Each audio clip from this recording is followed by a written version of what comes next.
हालत ये जो इश्क और मोहब्बत इमाम खुमैनी में पाई जा रही है, ये कुछ ऐसा नहीं है कि जब उनके ज़िंदगी का आखिरी दौर हो गया, अब तो पता है कि मौत नज़दीक है, चलो अल्लाह अल्लाह को याद कर लें, तौबा कर लें, मग़फ़िरत कर लें। नहीं, इमाम खुमैनी के नौजवानी से ये बयान किया जाता है। जो उनके साथ रहते थे दूसरे स्टूडेंट्स, उनके उस्ताद, वो ये बयान करते हैं कि ये उस ज़माने से नमाज शब एक तो पाबंदी से पढ़ते थे, और ऐसा वाक़या नक़ल किया गया है कि क़ुम में जब ये मदरसे में पढ़ते थे, हॉस्टल में रहते थे, तो एक रात हॉस्टल में कुछ लोगों को बीच रात में, सर्दी की रात, क़ुम में बहुत सर्दी होती है, माइनस में जाता है टेम्परेचर, पानी जम जाता है, तो सर्दी की ऐसी रात थी कि पानी जमा हुआ था कि कुछ लोगों को आवाज़ सुनाई दी।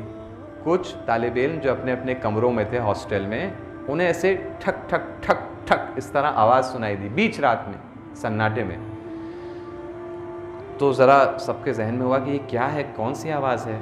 तो बड़ी हिम्मत से अपने कंबल से, लिहाफ से निकले, दरवाज़ा थोड़ा सा खोल के देखा। हॉस्टल ऐसा था कि चारों तरफ कमरे और बीच में हौज़ था, पानी का हौज़ था, पानी का टैंक था बीच में। तो जब नीचे देखा तो देखा कि उस सर्दी की रात में इमाम खुमैनी नमाज शब के लिए, वज़ू करने के लिए हौज़ पर गए। देखा उसके ऊपर पूरी आइस जमी हुई है, बर्फ़ उसके ऊपर जम गई है सर्दी की वजह से, और इमाम खुमैनी उस आइस को तोड़ रहे थे। और ये आवाज़, क्योंकि आइस के नीचे पानी था, तो वो जो आवाज़ सुनाई दे रही थी ठक ठक की, वो आइस तोड़ने की आवाज़ सुनाई दे रही थी। तो ऐसा नहीं कि इमाम खुमैनी की इश्क और मोहब्बत, खुदा से बात करने की, गुफ्तगू करने की अकेले में नमाज शब की शक्ल में या दूसरी नमाज़ों की शक्ल में, ये उनके बुढ़ापे में शुरू हुई, नौजवानी से ये था। और यहाँ मैं जवानों से ये कहना चाहूँगा ख़ास तौर पर कि जवानी का दौर बेहतरीन दौर है खुदा से मोहब्बत करने का, पाक और पाकीज़ा रहने का।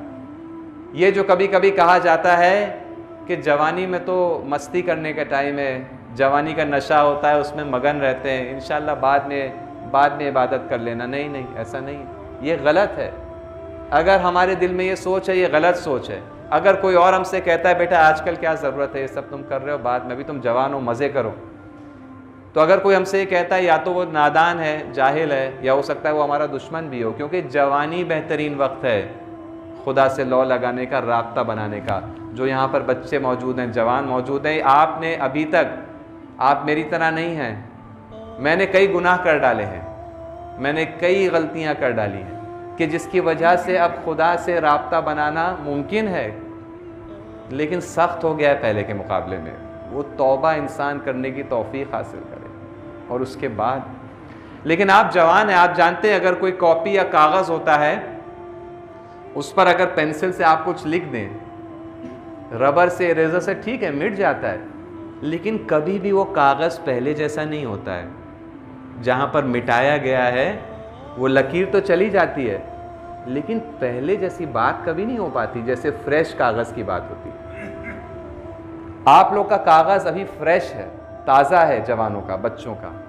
आप लोग इस वक्त इबादत में ज़्यादा तवज्जो दें, खुदा के नज़दीक आने की ज़्यादा तवज्जो दें। ये वो वक्त है, ये बहार है आपकी उम्र का, बहार खुदा से राब्ता, खुदा से अपने आप को जोड़ने का। तो इमाम खुमैनी के अंदर ये चीज़ जवानी से पाई जाती थी, ज़िंदगी भर ये पाई गई। उनके बेटे नकल करते हैं कि जब वो नमाज शब पढ़ा करते थे, एक तो वो इस तरह रात को उठते थे कि किसी को पता ना चले।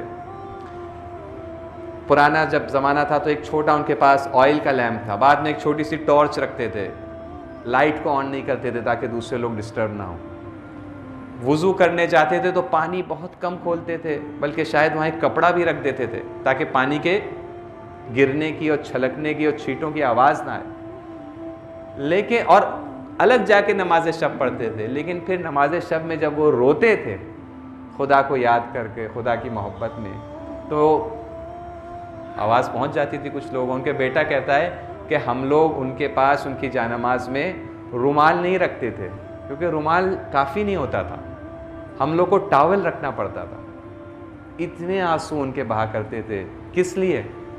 खुदा से वो जो दूरी महसूस करते थे, खुदा से फासला और खुदा से जुदाई जो महसूस करते थे, उसके गम में, उसके तड़प में जो उनके आंसू जारी होते थे।